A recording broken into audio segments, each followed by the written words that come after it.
Assalamu alaikum students, how are you all? Hope you all are fine. Beta, today the date is 3 September 2020 and the day is Thursday.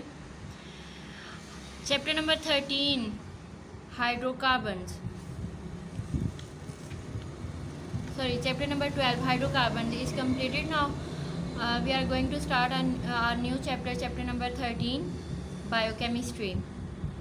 ठीक है, और our today's topic is carbohydrates. What are carbohydrates?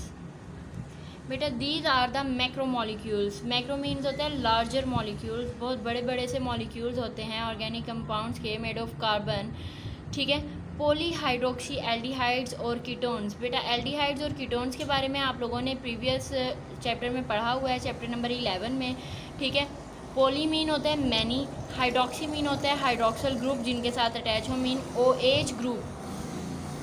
Hydroxyl group कौन सा होता है? OH group जिसके साथ attach हो वो वाले ये ग्रुप्स होते हैं. मैक्रो मॉलिक्यूल्स होते हैं, बहुत बड़े बड़े मॉलिक्यूल्स होते हैं. पोलीहाइड्रोक्सी एल्डिहाइड्स होती हैं मेन, इसमें बहुत ज़्यादा हाइड्रोक्सल ग्रुप्स मौजूद होते हैं, OH ग्रुप्स इसमें मौजूद होते हैं, और कीटोन्स ये होती हैं. ठीक है, इसका जनरल फार्मूला जनरली ये होता है CnH2ON.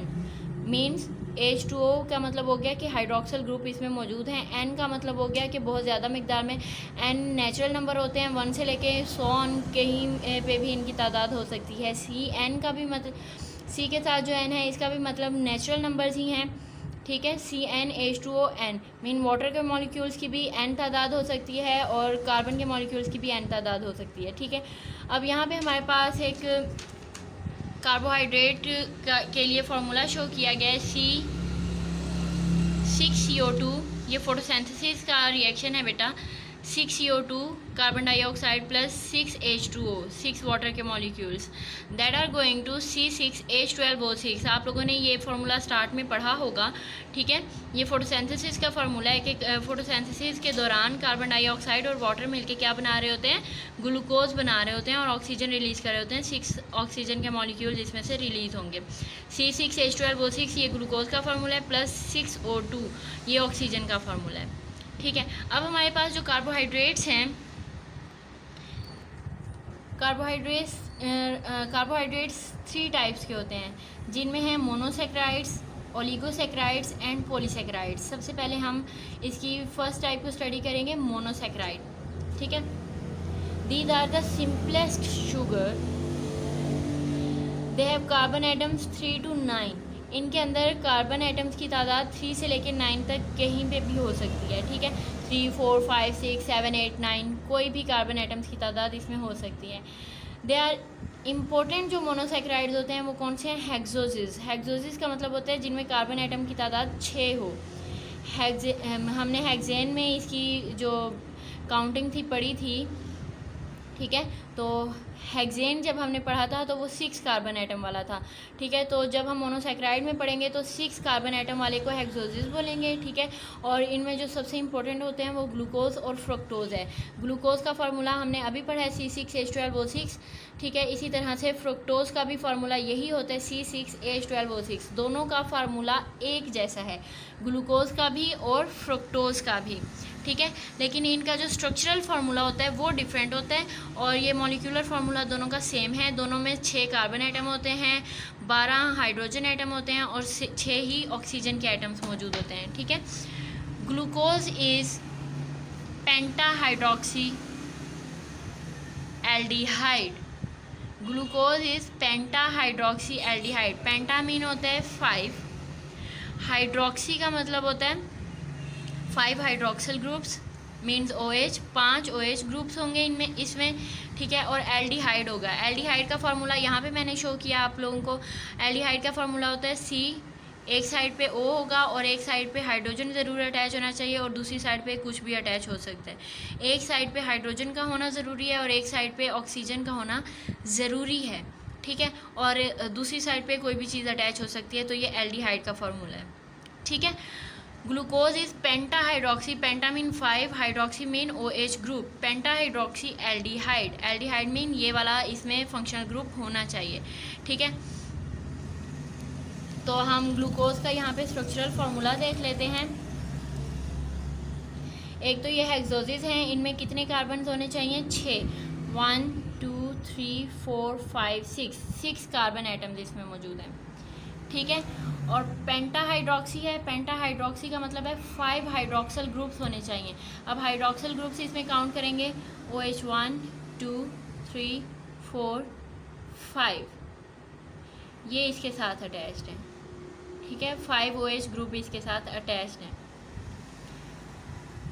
अब हम देखेंगे कि एल्डिहाइड किस तरह से बन रहा है। C, ये वाला जो O है ये इसकी तरफ से आया है, तो इस वजह से हम इसे OH कंसीडर नहीं करते, इसे CH ही कंसीडर करेंगे, ठीक है। CO ये वाला, और एक साइड पे H मौजूद होना चाहिए और दूसरी साइड पे हाइड्रोक्सल ग्रुप अटैच है, ठीक है। हर एक में इसी तरह से एक साइड पे हाइड्रोक्सल ग्रुप है और दूसरी साइड पे OH हाइड्रोजन अटैच है, ठीक है। Fructose is pentahydroxy ketone. Ketone क्या होता है बेटा, ये कीटोन का फार्मूला है C डबल बॉन्ड O, और बाकी दोनों बॉन्ड्स खाली हैं, दोनों साइड पे कुछ भी हो सकता है, ठीक है। तो अब यहाँ से हम देखेंगे, इसमें भी इसका फार्मूला भी यही है, C6H12O6। कार्बन कितने होने चाहिए, C 1 2 3 4 5 6 कार्बन होने चाहिए, ठीक है। 12H होने चाहिए और O6 होने चाहिए। और पेंटाहाइड्रॉक्सी है ये भी, तो इसमें 5 ही OH होने चाहिए, 1 2 3 4 और ये 5 OH, ठीक है। 5 हाइड्रोक्सल ग्रुप इसके साथ अटैच हैं, इसलिए ये भी पेंटाहाइड्रॉक्सी कीटोन है, ठीक है। अब कीटोन के लिए देखें, इसमें C अटैच है, C के साथ डबल बॉन्ड O, ठीक है। और एक साइड भी खाली और दूसरी साइड भी खाली, यहाँ पे भी चेन के साथ कोई चीज़ अटैच हो सकती है, यहाँ पे भी एक चेन अटैच हो सकती है, ठीक है। तो ये फार्मूला कीटोन का है, ठीक है। और इसमें हम कार्बन और हाइड्रोजन की वैलेंसीज को पूरा करते हुए इसे जब अटैच करेंगे, 5 हाइड्रोक्सल ग्रुप इसके साथ अटैच कर दें और बाकी हर साइड पे इसके साथ हाइड्रोजन अटैच हो जाएगी और ये फ्रक्टोज का फार्मूला होगा, ठीक है। दोनों में बेटा, ग्लूकोज में भी फ्रक्टोज में भी आपने 5 हाइड्रोक्सल ग्रुप OH इसमें अटैच करने हैं। एक में कीटोन के फार्मूले से स्टार्ट करना है और एक में एल्डिहाइड के फार्मूला से स्टार्ट करना है, CH, ठीक है, और O, ये इसका फार्मूला है और उसके साथ एक पूरी चेन अटैच्ड होगी, ठीक है। और इसकी अब हम कार्बोहाइड्रेट्स की सेकंड फॉर्म जब हम देखें तो वो है ओलिगोसैकेराइड। जी 10th class, second type of carbohydrate जो है हमारे पास वो है ओलिगोसैकेराइड। बेटा इसमें 2 to 9 यूनिट्स ऑफ मोनोसैकेराइड्स पाए जाते हैं, 2 से लेके 9 यूनिट्स तक मोनोसैकेराइड्स पाए जाते हैं। बेटा पहले हमने मोनोसैकेराइड्स में बात की थी कि उनमें 3 से लेके 9 तक कार्बन एटम्स पाए जाते हैं, लेकिन ये किससे मिलके बना हुआ है, इसमें 2 या 2 से ज़्यादा 9 तक 2 3 4 5 6 7 8 9 तक मोनोसैकेराइड के बड़े बड़े से ग्रुप्स पाए जाते हैं। ऑन हाइड्रोलिसिस जब हम इसे वाटर में मिक्स करते हैं तो ये ब्रेकअप हो जाता है इसका, ये टूट जाते हैं, ठीक है। और उसमें से ओलिगोसैकेराइड से क्या निकलते हैं, मोनोसैकेराइड्स, ठीक है।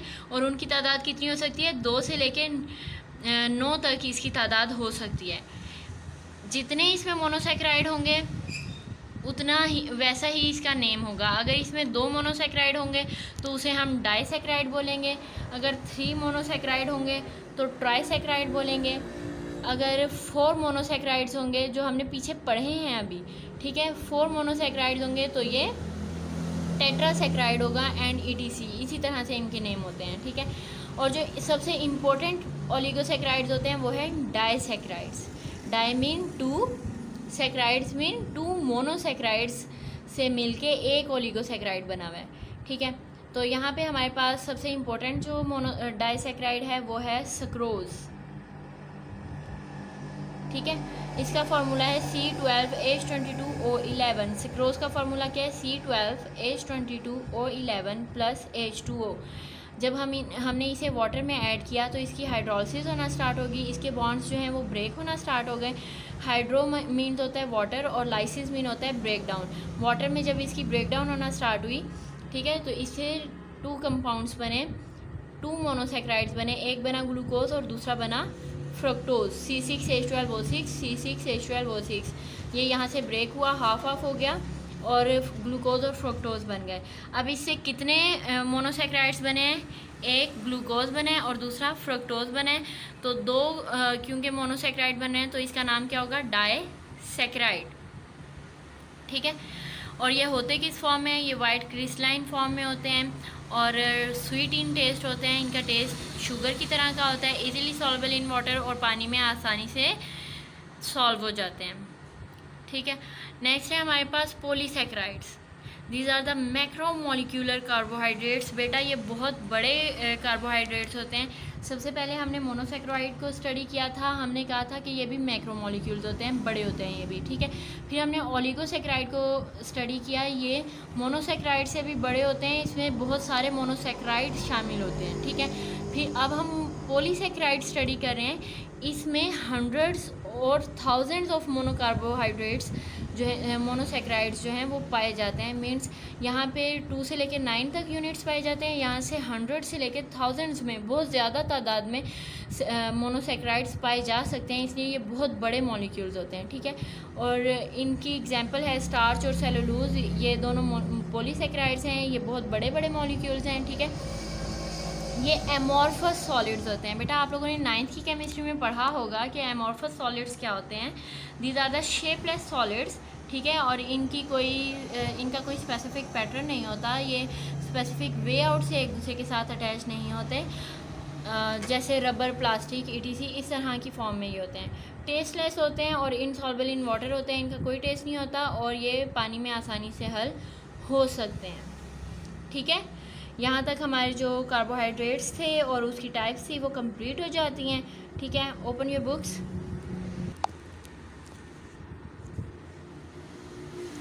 कार्बोहाइड्रेट्स की डेफिनेशन, उसका जनरल फार्मूला। ठीक है। और फिर ये फोटोसिंथेसिस का फार्मूला और ये सारा इसमें इंक्लूडेड होगा। इसकी टाइप्स हैं मोनोसेक्राइड, ओलिगोसेक्राइड एंड पॉलीसेक्राइड। बेटा ये सारा टॉपिक, इनके ये फार्मूलाज मैंने आप लोगों को समझाए भी हैं, करवाए भी हैं। ठीक है। ये आप लोगों ने करने हैं। ओलिगोसेक्राइड एंड पॉलीसेक्राइड, यहाँ तक हम ये सारा कर चुके हैं। ये आप लोगों ने अच्छे से प्रिपेयर करना है। 10th क्लास इससे पहले भी और अब भी जो फार्मूलाज और जो चीज़ें आप लोगों को करवाई जा रही हैं, बेटा जब तक आप लोग इसकी प्रैक्टिस नहीं करेंगे आप लोगों को इसकी समझ नहीं आएगी। ठीक है। तो आप लोगों को जो भी काम दिया जाता है आप उसकी अच्छे तरीके से प्रैक्टिस करें, उस फार्मूला को सॉल्व करने की कोशिश करें। जितने अमाउंट ऑफ एटम्स इधर मौजूद होते हैं, रिएक्टेंट्स में मौजूद होते हैं, उतने ही अमाउंट ऑफ एटम्स यहाँ पे भी मौजूद होने चाहिए। ठीक है। रिएक्टेंट से एक नया प्रोडक्ट ज़रूर बन जाता है लेकिन अमाउंट ऑफ एटम्स उतनी ही रहती है, चेंज नहीं होती। 6 कार्बन अगर इधर हैं तो यहाँ पे भी कार्बन 6 ही होने चाहिए। यहाँ पे टोटल कितने हाइड्रोजन हैं? यहाँ पे 12 हाइड्रोजन बन रहे हैं तो यहाँ पे भी 12 ही हाइड्रोजन होने चाहिए। ठीक है। और 6 ऑक्सीजन है इधर तो यहाँ पे भी 6 ही ऑक्सीजन होने चाहिए। मीन्स इस तरीके से आप लोगों ने रिएक्शंस को करना है कि जितनी मिकदार एटम्स की रिएक्टेंट्स में थी उतनी ही प्रोडक्ट्स में भी होनी चाहिए, तब कोई भी इक्वेशन जो है वो बैलेंस होती है। ठीक है। और आप लोगों ने हर चीज़ को प्रैक्टिस करना है, हर चीज़ को अच्छे तरीके से प्रैक्टिस करना है। लेक्चर को सुने और उसके मुताबिक जो है साथ साथ उसे अटैम्प्ट करते रहें। जब आप उसे साथ साथ खुद से अटैम्प्ट करेंगे तो आप लोगों को उसकी समझ आएगी और तभी ये चीज़ें आप लोगों के लिए क्लियर होंगी। ठीक है। केमिस्ट्री 10th क्लास की केमिस्ट्री सारी केमिकल इक्वेशंस पे है। अगर आप लोग इसे खुद अटैम्प्ट नहीं करेंगे तो ये आप लोगों को समझ नहीं आएगी। जो भी आप लोग प्रैक्टिस करते हैं अपनी प्रैक्टिस करके मुझे उसकी पिक्चर्स शेयर करें ताकि मुझे पता चले कि आप लोग खुद भी प्रैक्टिस कर रहे हैं। ठीक है।